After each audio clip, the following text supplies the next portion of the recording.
channel. I'm Vic and that's Nick and we're with Envy Board Gaming, and today we're going to look at Kingsburg, the second edition. This is a game designed by Andrea Chiarvezio and Luca Ignacco, and it is a 2 to 5 player game published by Z-Man Games. Nick is going to go through a brief overview of how you play, and then we'll give our review. All right, we're back to go over how to play Kingsburg.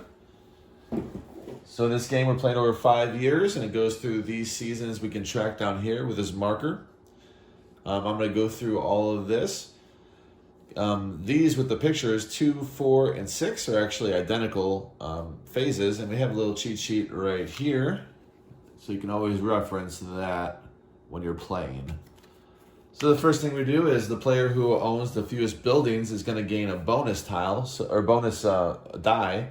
So we start with 3 dice. So if the red player had the least in a certain season, or a certain year, right here, the first phase, they're going to have 4 dice instead of 3.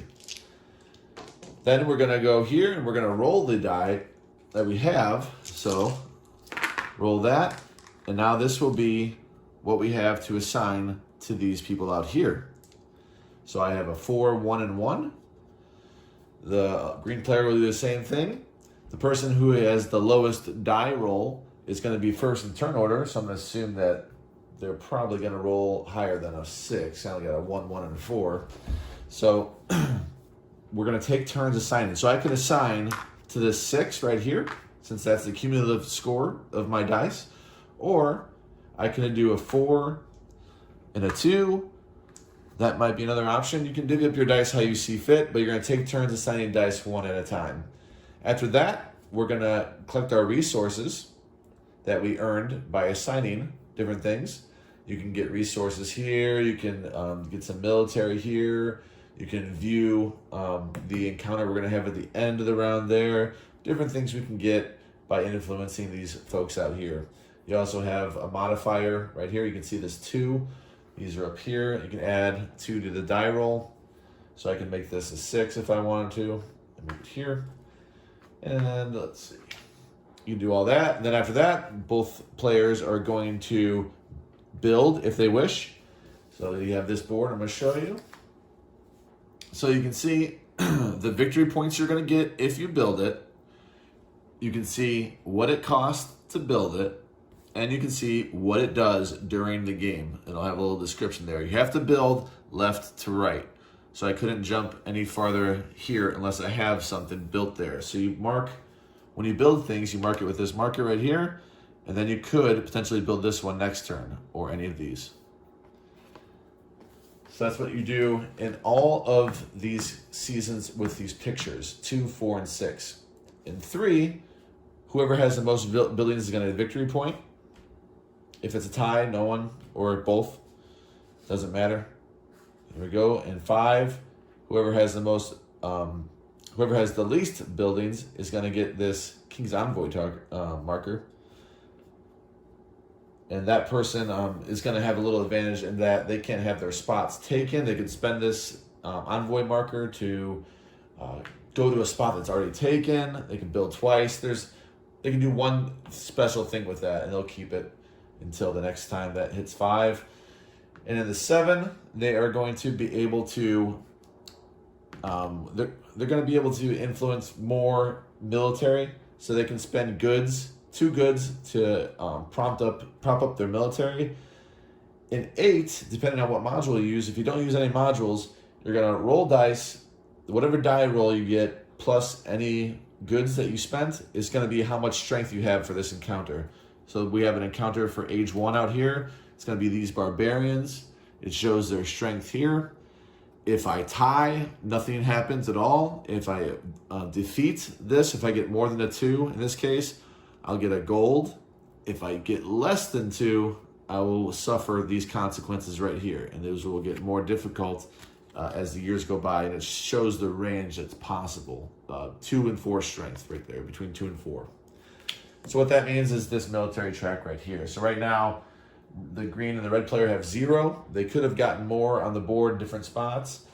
And they also could get bonuses on their board right here. So you can see like +1 battle strength right there. It becomes a +2 if it were zombies, and so forth. different things that help you mitigate the fact that you don't have enough military on the board itself. You actually have this to back you up. So we're gonna have that encounter. Then that will be the end of that year. So other things you can add modules. So here's a season. You see these this right here. This deck is unique. It's gonna give it different conditions. This one's foreign commerce. So at the end of each productive season, each player could spend one good to gain a good of their choice. And there's a whole deck of these that are going to change the game a little bit. We have characters with special abilities. There's a couple examples right here. You just follow those. You can draft at the beginning of the game. Deal 2 out. Pick which one you want. You got these that can change the game up in that they will cover up one of these spots here. So you won't be playing with the same board every time. You also can flip it, and there's more buildings here as well. Let's see. Other modules. So instead of die roll, you have these that you can do. We always play with these. But I have to pick one of these, and this is the modifier to how much military strength you have. As opposed to rolling a dice, you spend these, and at the end you're going to have one that you kept, and that will give you victory points at the end. So hopefully you kept the 4. So if you know you have enough military, you can spend the 0. Also, there was that way that I mentioned you can actually see this card ahead of time by picking any of these spots with a globe. There's a little fortune-telling looking thing right here. So I could see this before it actually occurs and adjust my strategy based on what I know and my opponent does not know. There's also a module here where these actions get replaced during productive seasons. They can come out. So this would cover the 5, and this would cover the 1. And there's in the rules it explains what all of these do, but you can replace all these different things that change what these people do when you influence them. It covers them up. That's pretty much how you're going to play Kingsburg. You do 5 rounds. You can get victory points for the buildings you build, and during the game you get victory points for different things. Like even just a 1 roll gives you victory points. That's what it looks like, that ribbon. Winner of the game is who has the most points. Hey, we're back for our scores and review of Kingsburg, 2nd edition. I have not played the 1st edition. I've played this one quite a few times. My score is going to be a 6-7. It's a decent game. Personally, I'm not recommending it to anybody. It's a decent game, dice worker placement. But why I scored a little lower is it's very repetitive. You play the same things pretty much the whole game. It's not that interesting to me. Highly reviewed game, though. A lot of people do like it, so don't take my word for it. I do recommend that you at least try it. I wouldn't recommend buying it. So try it. See if it's your jam. For me, it didn't work. Essentially, you're doing the same thing in every round. You're doing the same thing multiple times, not just once. You're doing the same thing in the winter. You're doing the same thing in the summer, the spring, whatever. You're just rolling dice. Hopefully, you have the stuff now to build. The buildings are okay. I don't know. It's just, for me, it's not as good as I had hoped when I first bought the game because it was very highly reviewed by a lot of board game reviewers. It's not a game for me, though, so I'm not recommending it. Let's see what Vic has to say. I gave it a 7.3.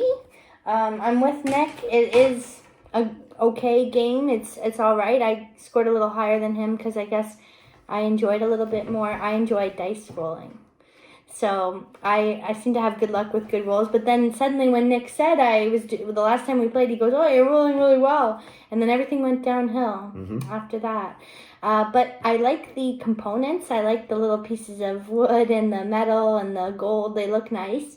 I certainly like that you can add and change the advisors or the people you're influencing. It's nice that does change things up, but Nick is right that the repetitive nature, it would be nice to do different things in different seasons. And for some reason, I recall the attacks being a little bit more nerve-wracking than how we experienced it. And maybe that was because I was newer to games when we first picked this game up. We brought it over, I remember, to one of his friends' houses that don't really play as many games. So it was a good introductory game in that regard. But for some reason, it wasn't so scary anymore. We had it in hand.